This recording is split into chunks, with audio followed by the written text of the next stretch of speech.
2011 Saturday.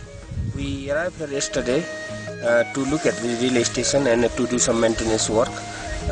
Here, luckily it snowed very heavily yesterday, and we have this relay station at Khopra. This place is Khopra, and we have a relay station here. And this is the second relay station we have in this region to connect to Mustang district as well. You can see the panel antenna over there.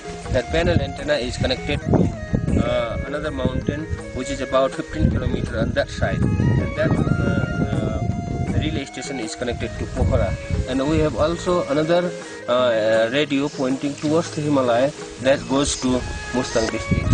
We also have these panel antennas over here that are connected to there are several villages actually in this region. There are 9-10 villages in this region. All those villages are connected from these antennas. We also have a wind generator here for backup. Usually that wind generator is not enough. We have solar panels to run all these equipments, and that wind generator is for backup because we don't get much wind in this area. Sometimes we get some wind, so that's why we put the wind generator for backup power.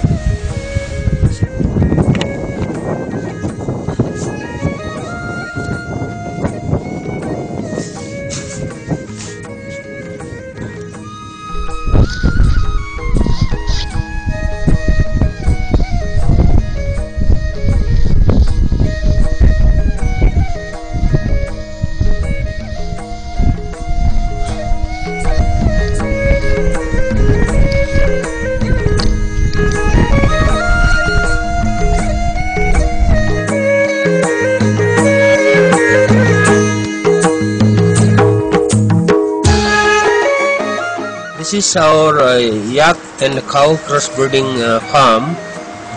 The reason we are doing this crossbreeding is because the yak, the crossbreed gives more milk, and another reason is the crossbreed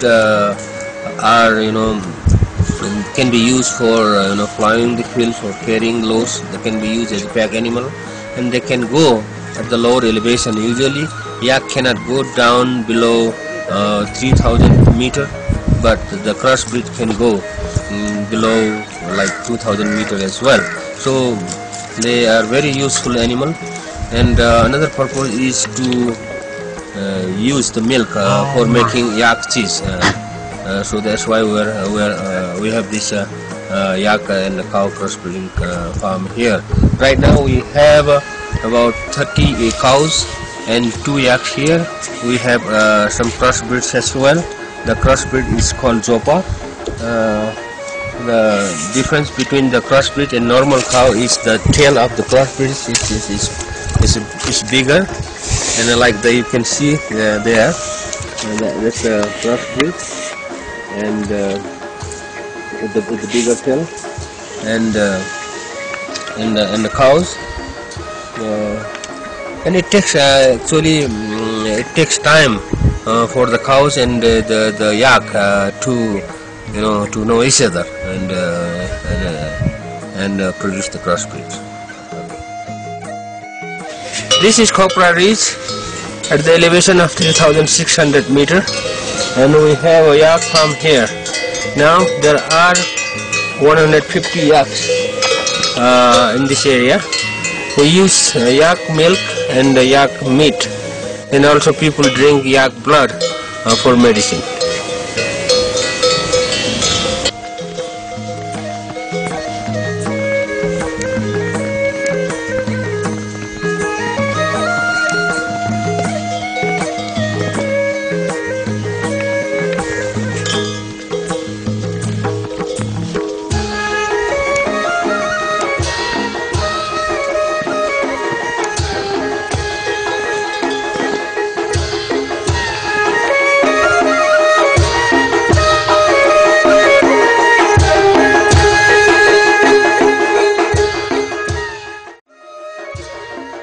This is our relay station at Mohore. Actually, this is the first relay station we built in 2001, and so far we have built about 29 relay stations in different parts of Nepal. But this is the major one because in many places, many districts, the signals goes from this relay station.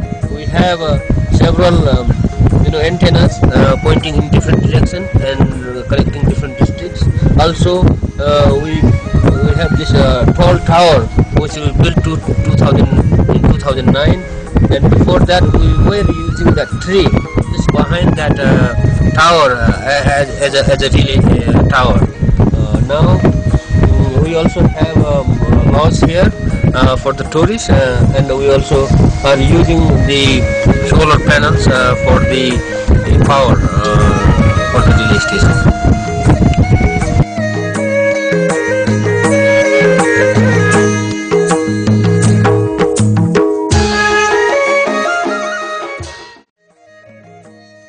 This is a clinic of this village. It's run by actually Himachal school. The school is running this clinic. So we have two nurses here working in the school. They also teach in the classroom also. So whenever we get some patients, and then they check the patients, and if they need help from the doctors in Kathmandu, they connect to the doctors in Kathmandu, and then they teach in the class and nursery level students there.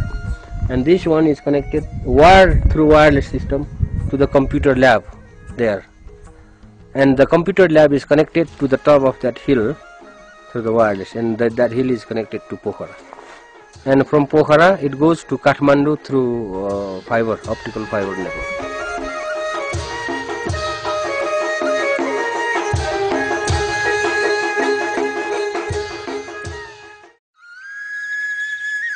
This library was built in 1997. That time there especially we were just running the high school, so we wanted to build a library, and then suddenly we met somebody. Actually it's a foundation in America called Meat and the Mountain, and the lady working with the Meat and the Mountain, she came here and she looked around, and they decided to help. They decided to provide support to build the library. And they provided some financial support, and the villagers raised some money, and we built this. And after we built the library, we got these books. Most of these books in English. These books actually is sent by one foundation in America, actually in Oregon. There is a foundation called American Nepal Education Foundation, and they send the books. Then other books, these are Nepali books, so we bought these Nepali books here, and there is a children's section there. Most of the books for the children books were sent by several schools in Australia actually, and some schools in Singapore also. They send these children books. So we have, I think so far we have about 3,500 books here in the library, which is not big, but even if this is in the school, this is actually not only school library, but it's also community library. So people from the community can also come and use the library if they need it, But we have like magazines and newspapers, Even if once in a while we get, we don't get in time, but maybe 2-3 days or 1 week late, so we get some magazine and newspapers, and the people can use that. And mostly this is actually a reading room for the students also. Those students who are living in the hut, they can come here and study also.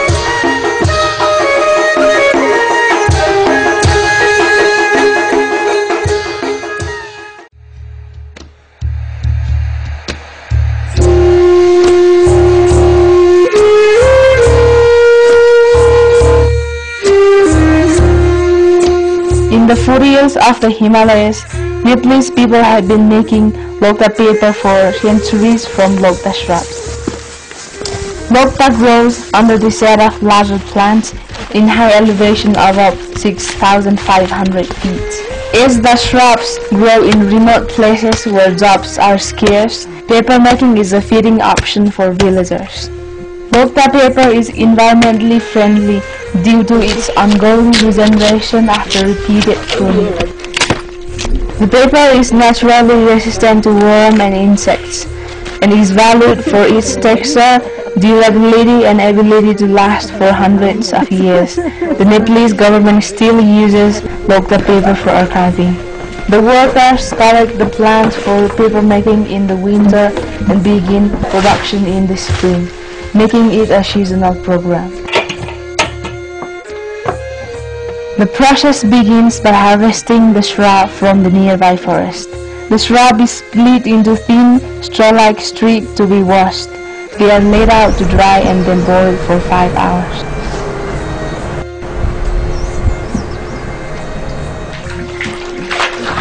The strips are packed into a machine that creates a wood puree. Once this process is complete, the fiber pulp is mixed with water and poured into a screen stretching across a floating frame.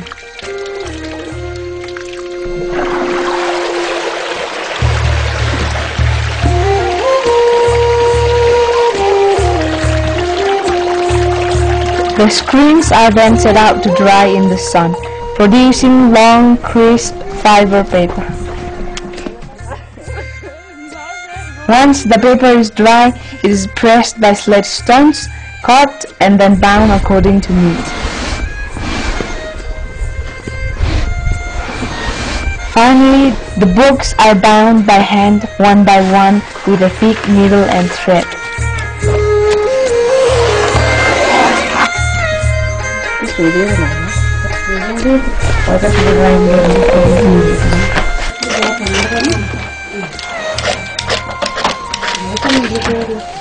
A glue-like paste is then added as reinforcement.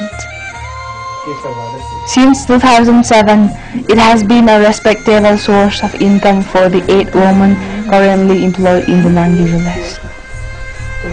Popular products include journals, books, stationery, card, and lokta paper itself.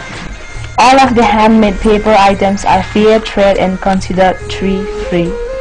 To learn more about the Paper Making Center and other innovative income-generating projects, visit www.himalayas.org.